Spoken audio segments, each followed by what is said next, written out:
What is up, everybody? In today's Hookah Talks video, I have a video pretty much how to set up your hookah, but I'm going to go in depth with just about everything about the hookah, because the reason for me making this video, even though I already have a how to set up your hookah start to finish kind of video, I wanted to make this video because my friend is getting a Starbuzz hookah, just one of the really nice American-made hookahs, like a really big bass and everything like that. And I want to make a video just about setting up a hookah and go into depth with kind of what everything is and how to properly use it and things of that nature. And this will apply for pretty much every hookah that you come across, unless they're like, you know, the 6-inch hookahs or something like that, those tiny ass ones that don't generally have purges on them, or you know, the water line's going to vary for a very, very, very small hookah, but anything that's small, medium to large hookah, this will apply. But I'll just be going over everything in detail. Let me see if I can take this bass grommet off. You know what, I'm not going to take off the bass grommet because it's a bitch to put on and get off. But I'm going to start with the bass, alright? I'm going to be constructing the hookah as we go. So again, this is a smaller bass, but this will apply to any hookah that you come across. And for my friend, this will apply for just any bigger hookah, right? So as you can see, there is water in this bass, and generally speaking, the bass, the amount of water that's in the bass should always encapsulate the stem approximately 1 inch of water above the bottom of the downstem. So you kind of can use just the markings on the base, or whatever kind of base you have, maybe the circular shape of it or something like that. You can mark it so you know where your water needs to go at all times. Okay, so generally the 1 inch of water above the bottom of the downstem, that kind of deals with the airflow and everything like that. So you don't want maybe like half an inch of water. You maybe don't want that, because when you're sucking in kind of hard, there's just straight airways and it's not pressurized. And then you don't want too much water, because it takes time for those bubbles to actually get into the chamber of the bass, the space where there is no water, and it can kind of mess with the flavor. Same thing when the water's a little too low. It kind of just messes with the flavor. You don't really get a good session. So I have my water in here, and I'm going to talk about putting the hookah in. Alright, for a smaller hookah, very, very easy. You know, you just plop it in. And this is a bass grommet. I'll be going over everything. This is generally the easiest way, alright? As you can see, there's about an inch, I'd say 1.25 inches of water above. It does vary for hookah. The water line will vary, because you may have to increase it a little bit in order to get a more kind of just pressurized feel. You may just be getting straight airways and it doesn't really taste that well, so you got to play with your water line to see what particular water line works for your hookah. But generally it's 1 inch of water above the bottom of the downstem. Alright, so there you go. The stem, the most important part, the thing that makes the hookah. We'll be talking about this next. My stem is a little bit smaller, nickel-plated KM, but the stem of a hookah holds 3 ports, alright? Hose port, purge port, my purge housing, which does come off, and the bowl port. And the only 2 needed grommets are for the bowl and for the hose port. Alright, this is where your bowl would go. Generally, any kind of bowl you want, this is where the bowl would go. And this is where the hose would go, alright? Like this, alright? You obviously need a grommet for that, but I'll get into that a little bit later. The smoke travels from the bowl through the stem into the chamber in the port of the hose port, and travels through the smoke. And the purge port is for purging, alright? If the hookah becomes harsh at any time, there is ball bearing within this housing that you can screw off. On most hookahs, it's generally the same. Take off the housing, ball bearing, and there's a straight hole going in here that you can blow out harsh smoke. Alright, so very simple. Alright, and these come in all different shapes, sizes, different housings for your purges. Not too sure about the Starbuzz purges, but they are very, very good. I have seen reviews on those, but that's another kind of talk, right? Next is the tray for catching coals and catching the ash of the coals, because generally when a bowl is on the hookah, possibly coal can fall off. So that's the main reason why this is here, and for the ash as well. So this is basically setting up the hookah, alright? The very basic fundamentals. I'll stick my hose in, put my hose together. I'll talk about the hose materials, everything like that, the grommets. Alright. And generally I like to stick, well actually for this hookah, I like to stick the grommet in the hose port, alright, in this section right here. I like to stick it in there, kind of push it in there, make it kind of nice. Stick the hose. You don't want to go too crazy with it, but you want enough force to where the hose isn't going to fall out, and you can move it, and it will move the whole hookah without plopping out. Alright, so your hookah is basically constructed without the bowl. You can kind of do a sound test. If your hookah sounds kind of like a deep gargling sound, then you know you got the water line correct, but if it's kind of more aired out, the bubbles are kind of very high pitched, then you might want to add just a little bit more water. And it's kind of a put some in, put some out, put some in, put some out. That's how it's going to go.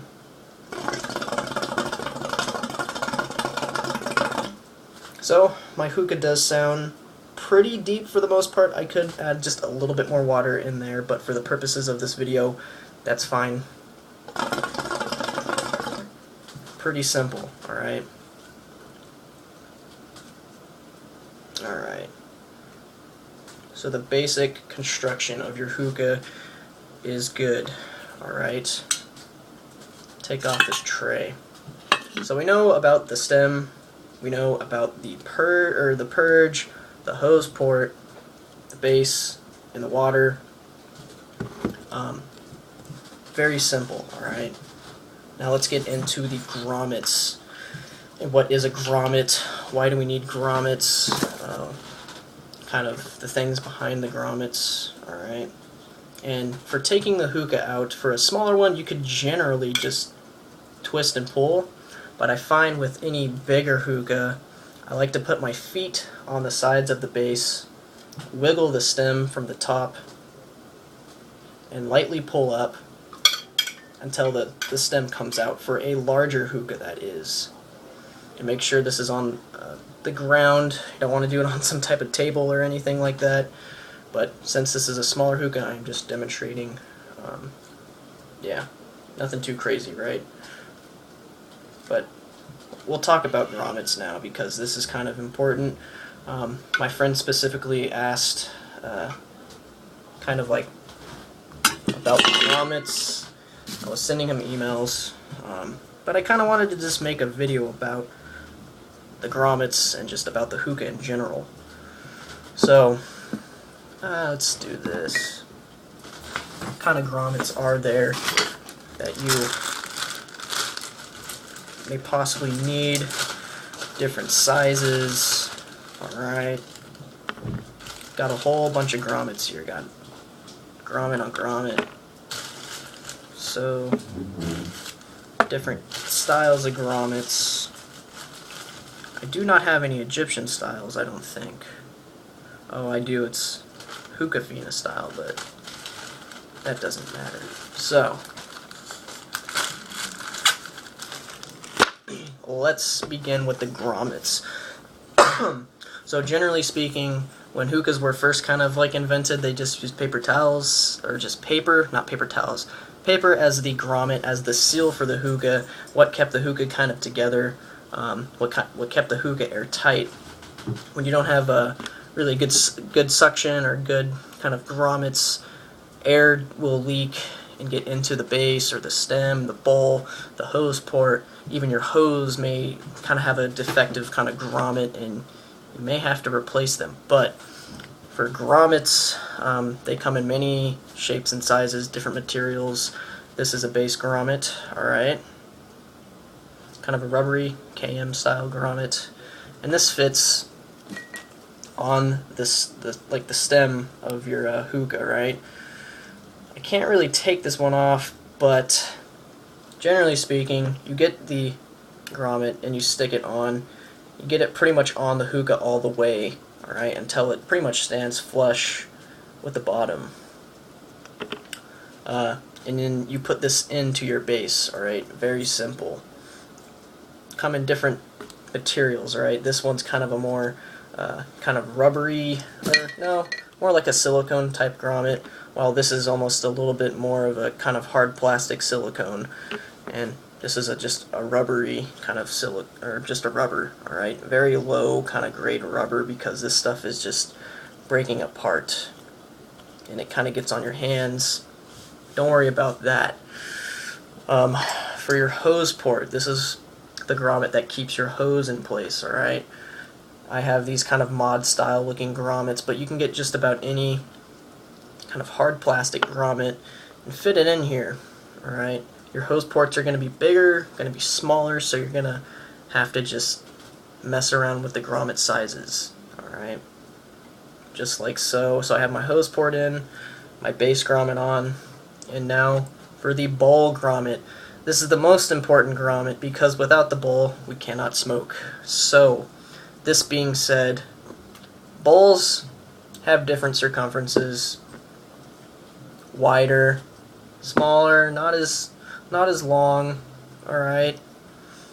Different versions of bowls. They're handmade, so they are going to be completely different in that scheme of thinking, alright? They're all handmade, they're all different, but they all are generally the same whenever you compare like funnels or something like that, alright? But this is the typical bowl grommet that I find at my local smoke shops, kind of an Egyptian style, and the reason why I say Egyptian is because the lip on the bottom kind of comes out, whereas this is kind of a mod style, alright? Whereas this just kind of is a grommet, alright? Both kind of bowl grommets. This one's a very, very kind of rubbery, just weird looking grommet, and this one's a more kind of harder silicone, alright? But you have to either use a bigger grommet for a bigger bowl, and that's on there, or you might have to use a hose port grommet. Oh my gosh, it's all wet.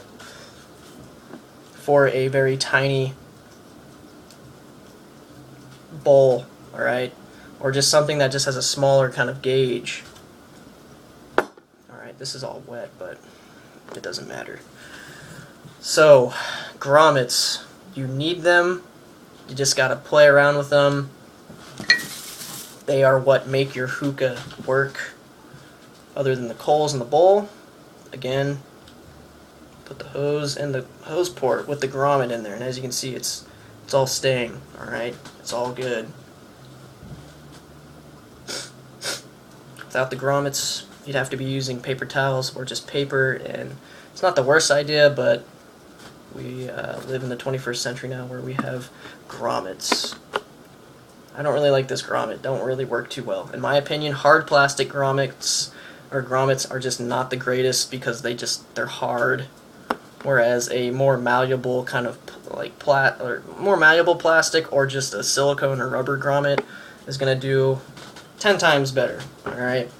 So now that we have kind of gone over pretty much literally the hookah itself, gone over the tray, the base, the water line, the grommets that keep your hookah together, that keep your hookah airtight. We're going to talk about kind of the bowls, the different styles, the hose, and that should be it, I think. I might go over the purge a little bit, because that can kind of be tricky. but don't worry about it too much. This is a different style hose. This is a silicone hose, and the difference between a silicone hose, a non-washable hose, a washable hose are obviously the material is silicone, but for a washable hose they usually generally put a plastic hose wrapped in fabric. So for my friend's hose that he's buying this Starbuzz 2.0 hose, I think, and it's just this giant hose. It looks awesome, and it is a washable hose. So any kind of traditional washable hose, you have to be careful when smoking. Embers, or if the coal falls on the hose, you risk the chances of it kind of cutting into the hose or maybe burning a little tiny hole, and the littlest of leaks can create the biggest of problems with hookahs. So the reason why I kind of just stopped buying washable hoses was the silicone hose can withstand like coals dropping on it. You could put a lighter up to it and it ain't gonna do anything. You can also stick random little hose port adapters in it. This isn't the traditional hose port adapter that comes in this hose, but I like it, so I just put it in there. It's malleable, alright, you can bend it.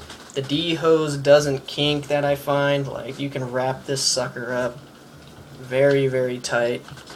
No kinkage whatsoever. But with a washable hose, you gotta be extra cautious, because that interior tubing, if you take it apart, it will break apart. It's like a spring wound up and coiled up, and when you start to pull on it, it all starts to unravel.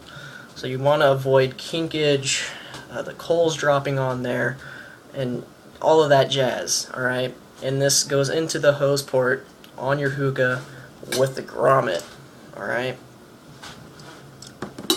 Generally speaking, for any washable hose, the actual hose goes into a handle that is it's like a PVC pipe wrapped in just material, just fabric, with a mouthpiece. Alright.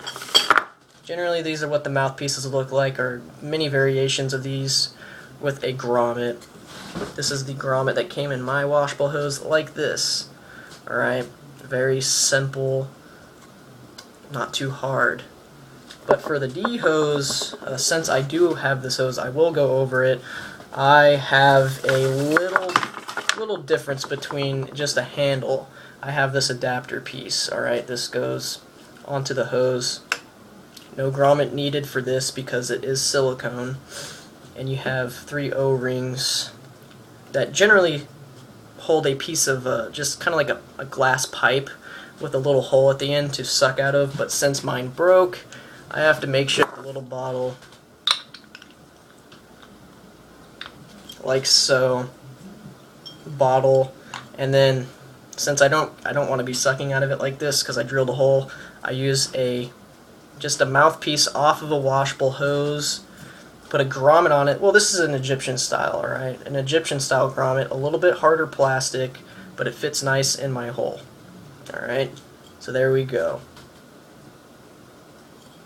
Then you would stick this into your hose and you would be able to suck out of it.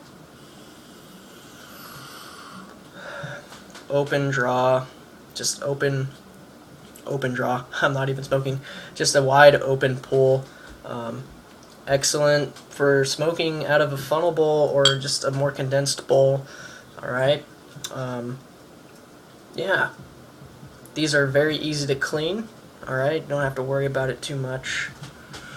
Put this aside because that's enough for the hose. Very simple. Alright. Damn. Alright, let's talk about different bowls. Alright, I'm sorry, I'm getting texts and shit. Who's texting me? Alright. Whatever. Different bowls. What goes on top of the hookah? Alright, this piece with your bowl grommet. What will go on top of your hookah? There's different styles. This is kind of a traditional Egyptian, a small Egyptian bowl with 5 holes at the bottom. Generally for drier tobaccos. You could use any tobacco you want to use in your hookah, but I just try to avoid using a very juicy tobacco as the juices run down the interior of a traditional Egyptian bowl. Alright, these come in medium and large, bigger, smaller, alright. You get the gist. Alright, very simple. Then we come over to the funnel bowl. Alright, I have 3 different funnel bowls.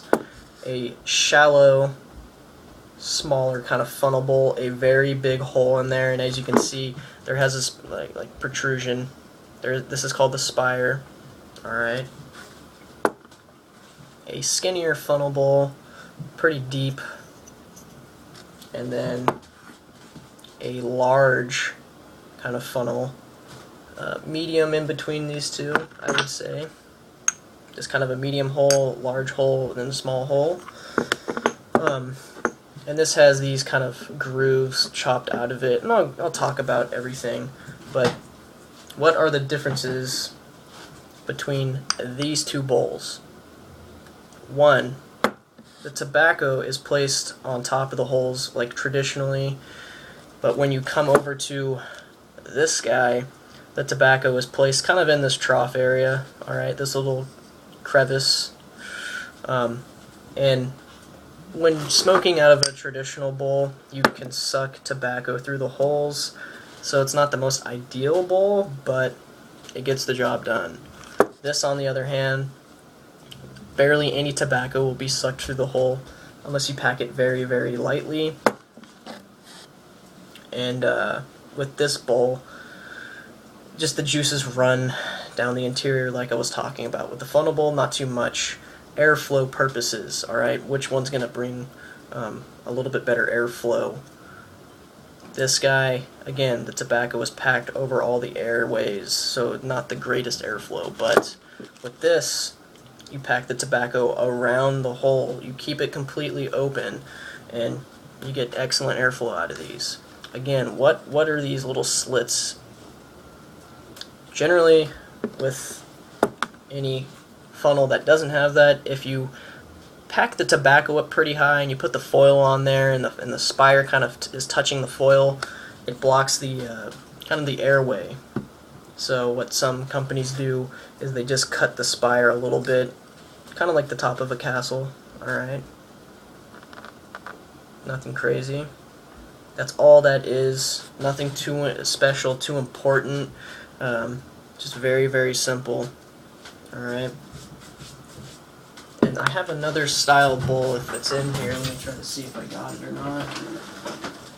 Alright. So we went over a traditional Egyptian, 3 different styles of funnel. And I'll talk about the depths later.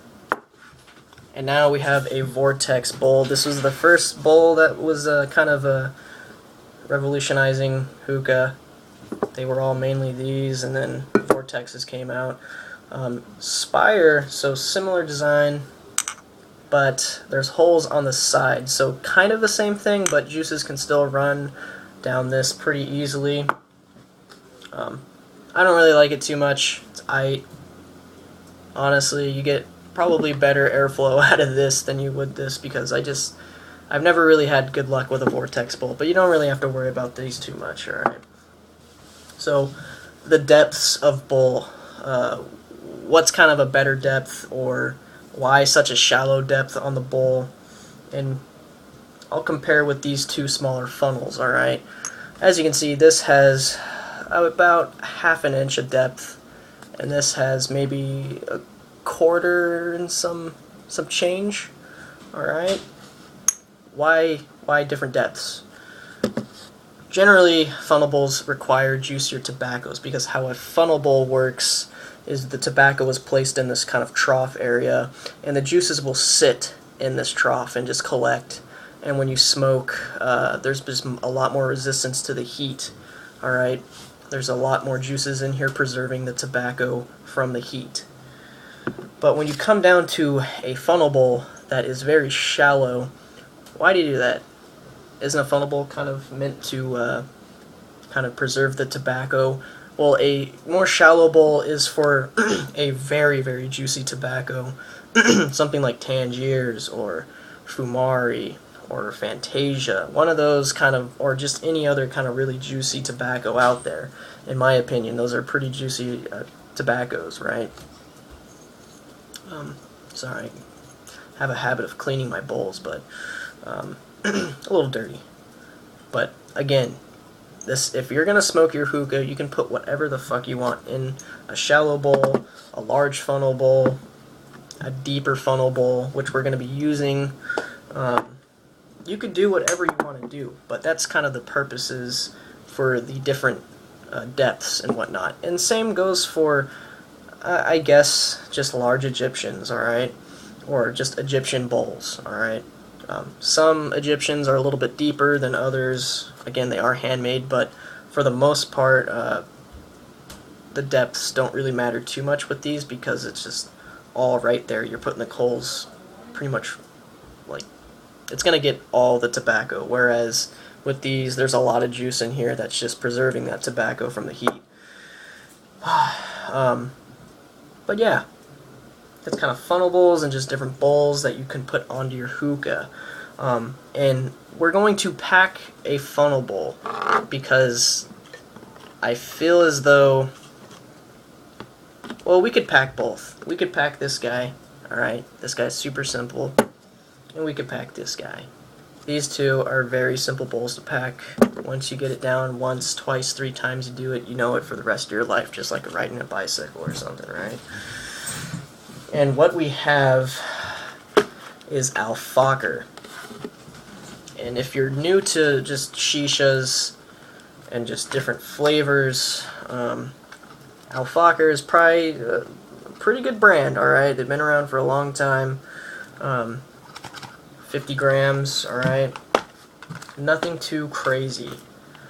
But if you're going to smoke out of a funnel bowl, you might want to juice your tobacco, but I'm going to pack this a way that I've kind of just taught myself to enjoy a little bit drier of a tobacco, in my opinion, Al-Fakr is. So you don't really want to burn the top of your tobacco, but I'll teach you guys kind of how a way that I pack this into a funnel, but I'll first start off sprinkle packing this particular bowl, alright? But we're not going to smoke out of it. And I got foil on hand, so we're going to be smoking, well, at least I am, not in this video because it's almost 30 minutes. I'm sorry it's taking so long, but I'm going to go over everything for this video. Everything hookah, right? Apple, mint, melon, and strawberry flavor. Alright. Boom, strawberry it is. I think we're going to do strawberry. We could do all 3 and just kind of mix and match as we go. If you ever get any package of tobacco, always just squeeze it. Get the juices flowing. Even if it's not that juicy of a tobacco, it does not matter. Squeeze the package. Even if it says that this tobacco does not need to be squeezed, just do it anyways. Alright, it's not going to hurt the tobacco. Squeezing it, getting the juices flowing, alright?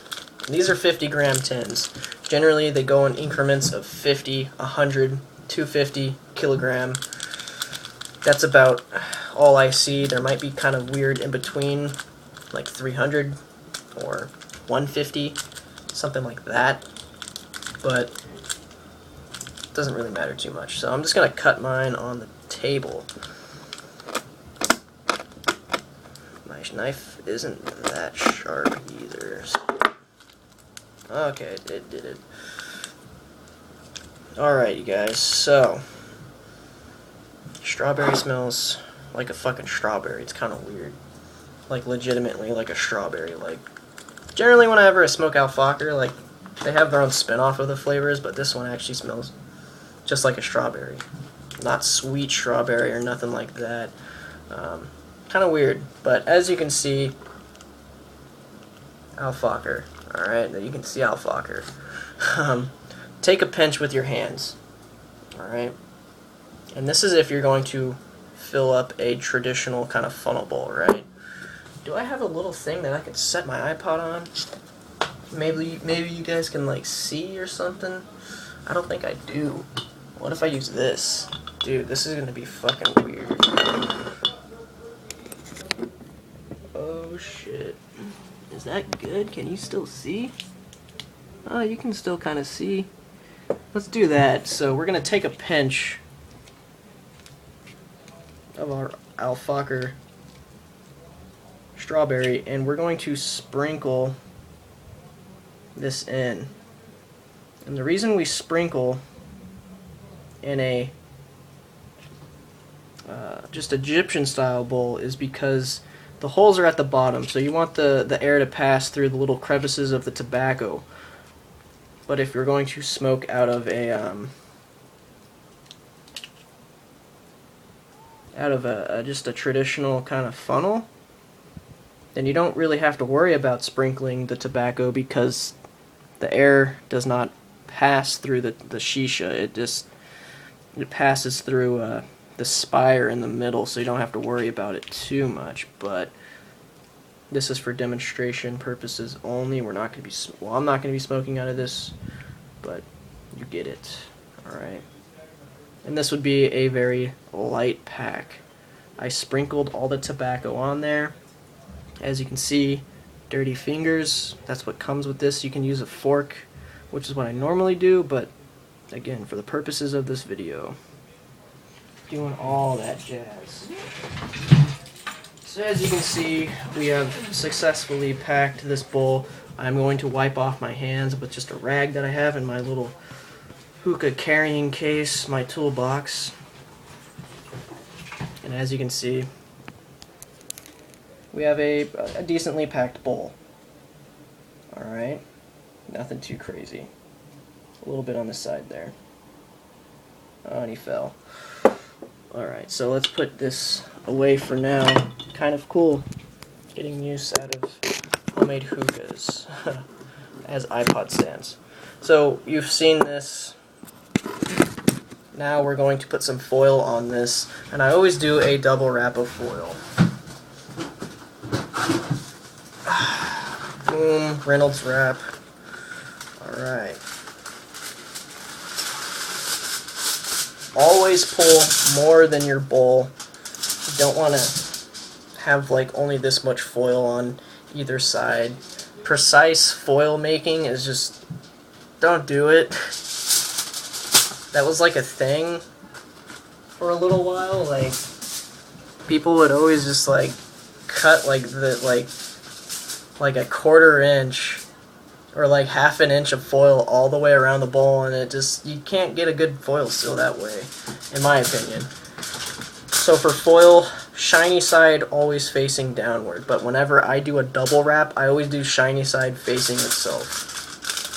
So you just fold it, and as you can see, matte on matte and shiny on the inside. I like to just fold it and make sure it's generally flat for the most part. Alright. What I like to do is you kind of want to set it on there.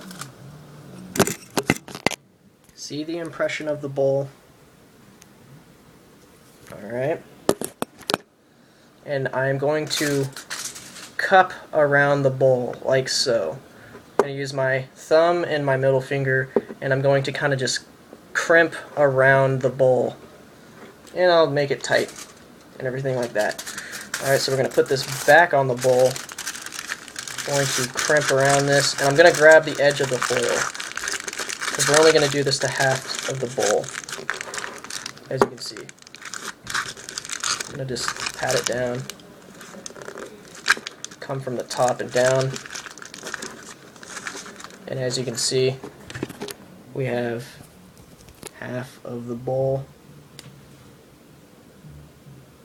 already done. And this is a little bit harder with a larger bowl, but it's fine.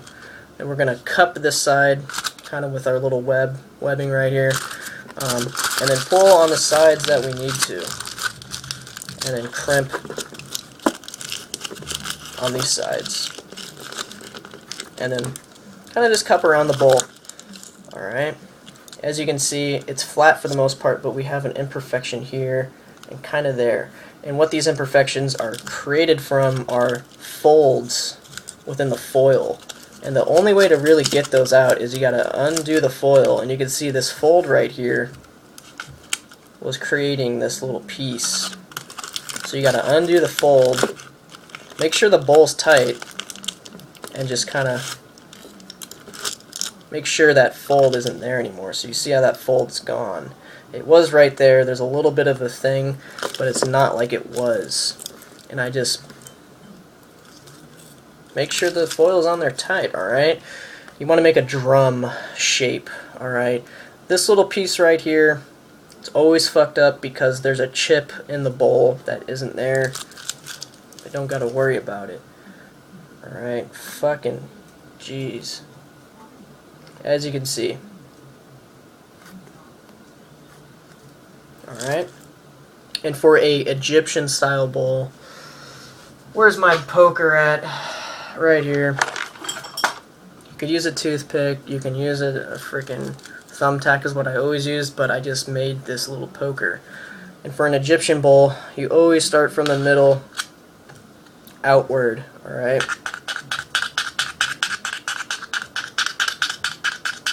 More holes in the middle, less holes on the outside.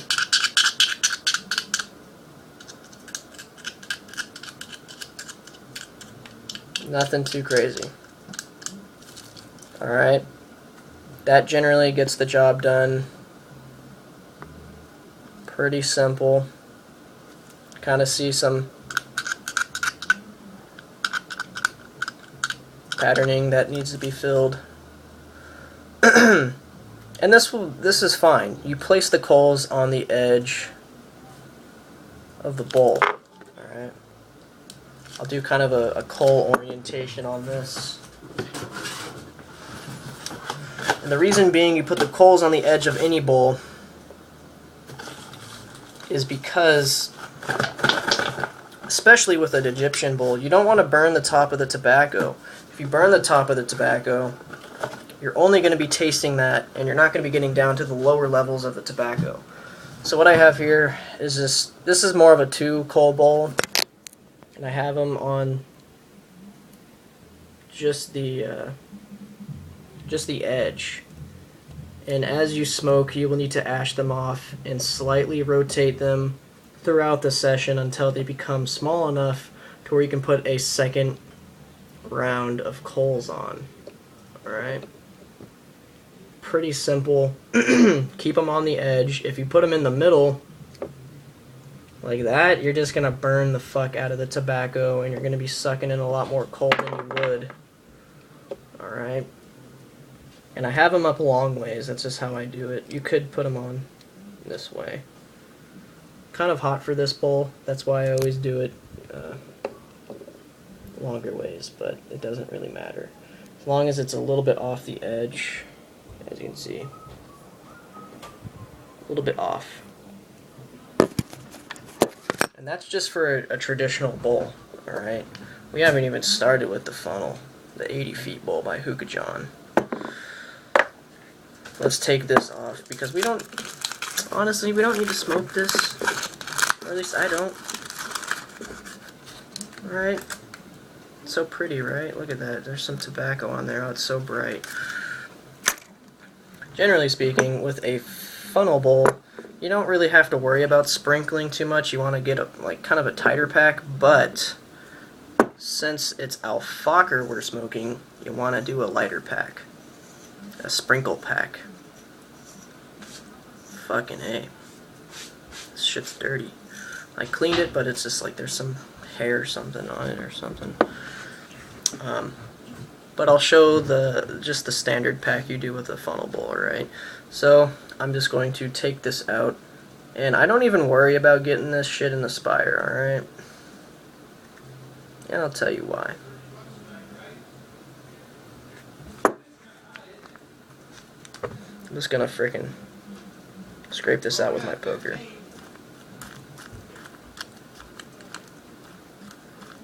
I'm just scraping it out. I'm gonna move it around with my poker, make sure everything's looking even. This is what it looks like right now. See that the spire is completely engulfed in tobacco. Don't worry about it. We'll get it back to what it's supposed to be. And holy shit, it's bright. No. Alright. So right now, the spire is completely engulfed. There's no going back. No, I'm joking. What I like to do when it's at this point is I just like to just whisk around this spire. Alright. You could even put a paper towel in here that's coming like up, so you don't even got to worry about it. But right now, this tobacco is just staying kind of just too high, so we're gonna lightly press it down, which you wouldn't do for this brand of tobacco because it's just not that juicy. But with just a more standard Tangiers, Fantasia, even Fumari I find is really juicy, even though they say to sprinkle it in. Like sometimes I do like a tight pack of Fumari and I get good smoke sessions out of Fumari, like pretty long. Same with Tangiers and Fantasia, but generally you want a tighter pack, alright? Because the juices are just going to pool in here and you're going to bake all of the tobacco. This is kind of how you do it. You need a little bit more than this, but about the same height as the spire. And that's pretty much just how simple it is. Alright. Very simple. Alright, not too much to this. And then we're going to, what is it? I'm going to put some foil on this, alright? So this lip here can kind of cause a problem, because as you are crimping those sides, sometimes the foil likes to be a little fucking asshole. Alright? It likes to be an asshole. And it likes to rip. Because if you don't crimp around this first, and you're just pulling down here, it just rips. So here we go. Wish me luck. No, I'm joking. I don't think I need too much luck for this. Again, fucking tobacco. Pull more than your bowl. I'm doing another double wrap. I just always seem to do double wraps because what's the point in cutting this in half? It's too much work. And you just pull off one sheet at a time.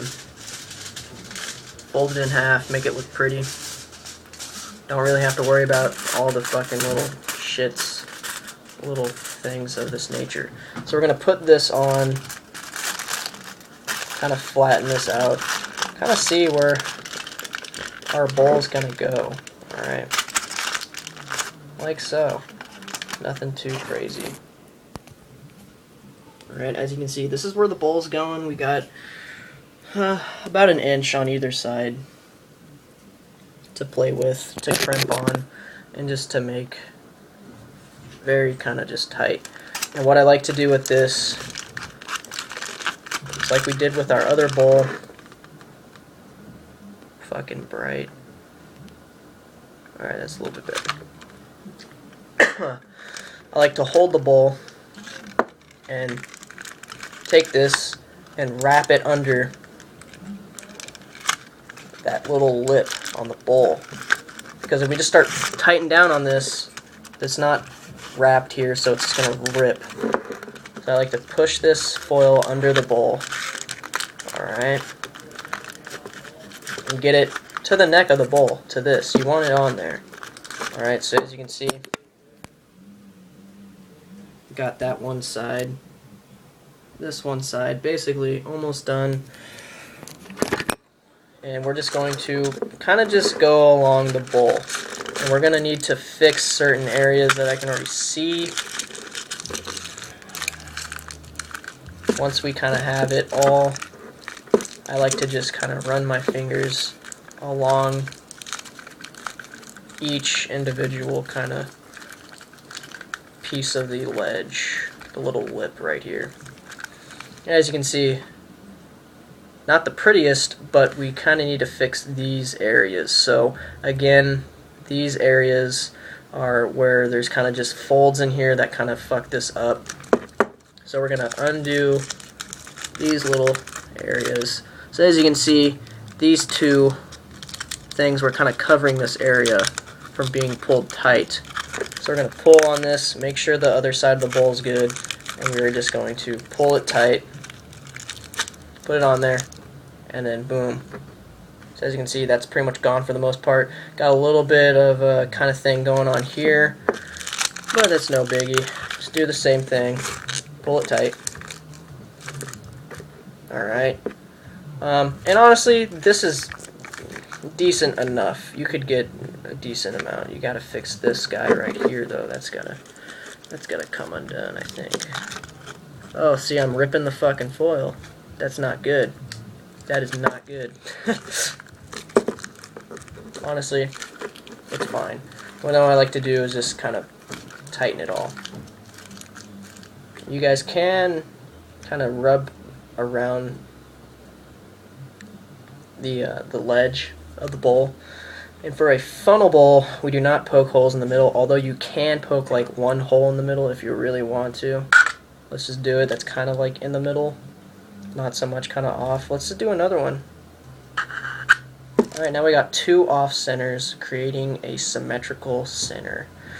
Alright, fuck it. I like to do a pattern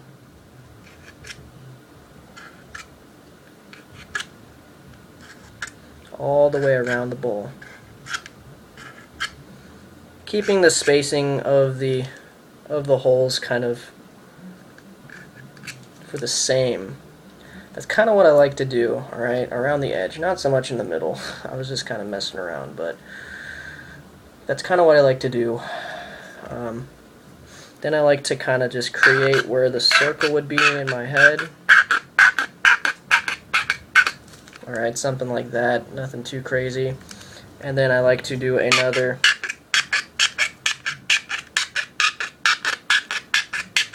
kind of round.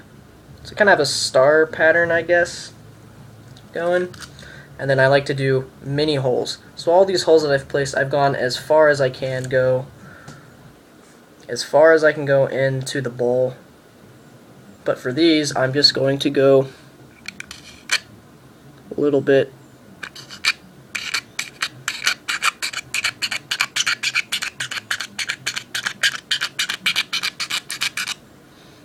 by little bit. Alright, and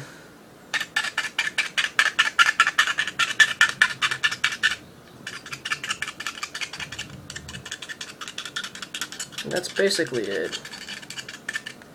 Basically how we want to get good airflow is to match the circumference of the spire with little holes on the foil. Alright? So it looks like a complete mess right now. But honestly, this is fine. You can experiment with this. You can get less holes, more holes. You can get bigger holes. It really depends on the smoker and for your personal likes. I may have gone a little crazy with just the amount of holes, but these do look a lot bigger on the camera. I do admit. And generally, if you're using a very, very juicy tobacco, there's going to be a lot of juice on this, and I like to just rub it off. Alright?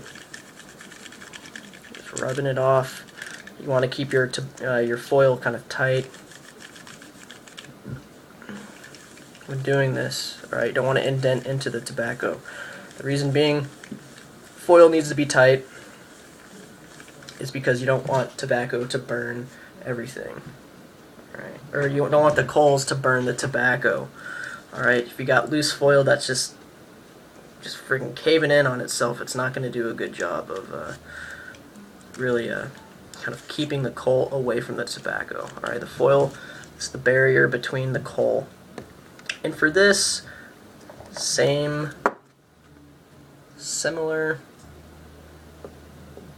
what is it, style of just hole formation. Alright.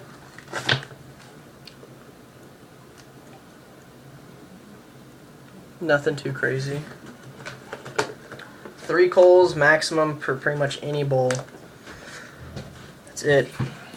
Keep the coals on the edge, like so. And for these, you will have to ash them and slightly rotate them. That's what I do. Or I let these burn for most of the way in just one area, take them off. Oh damn, that one fell. Take them off, so if the coal was originally in these two, well fuck, let's just do this over.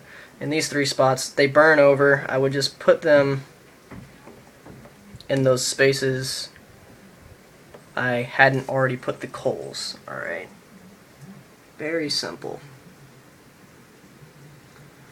Then, of course, we would construct our hookah. Alright. So this will be the finish to the video. So we have our base with our water, with the correct water line, our stem that goes into the hookah, with the base grommet on there, with the hose port grommet. Put the tray on before the bowl, because you always do that. Let's see.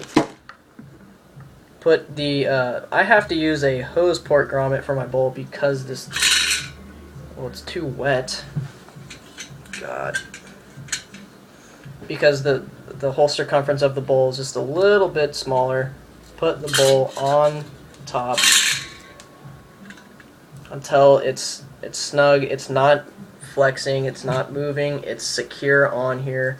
If your bowl's kind of wobbly and it's just not really staying on there, try a different grommet. Maybe you might need a little bit bigger, a little bit smaller. Alright, make sure the BB is in the purge. Honestly, don't even touch the purge that much. I've had too many things where I used to clean the hell out of my purge because I wanted a squeaky clean hookah, but oh gosh, I've had too many hookahs break from the purge. They get leaky from the ball bearing not sealing properly, keeping that air out of the chamber and the base, and it just fucks up the session. So we have our hookah basically constructed. Set this aside on the ground. Construct your hose, however many pieces it may be. Get well, the hose port grommet is actually in the fucking hookah. I'm gonna set everything aside, clean up the space a bit, because I'm going to present you the hookah completely finished. So here it is. Just need to kind of, there we go. Put the stem, if your stem's kind of sideways, make sure that bitch is on straight. Alright, you don't gotta go too crazy with it, but just make it nice. Alright. And again, just put the hose on there, don't go too crazy with it. And we're gonna put the thing on there. Alright. Hell long fucking video. But there is the hookah. Got our nice water, nickel plated KM, 80 feet bowl, funnel bowl, and our D hose. And then just take a couple puffs out of it before. If it sounds like it's gargling right, then you know your hookah's airtight. It's completely good. Don't gotta worry about anything. But this is the very, very hour-long video. Sorry about that, but I just wanted to explain everything that goes into a hookah, especially for my friend. He's probably not even going to watch all of it because he's probably seen me put it together a couple of times, so he's going to know about it. But if there's anyone that just wants to know about a hookah, I think this will explain a majority of it. If you have any questions, comment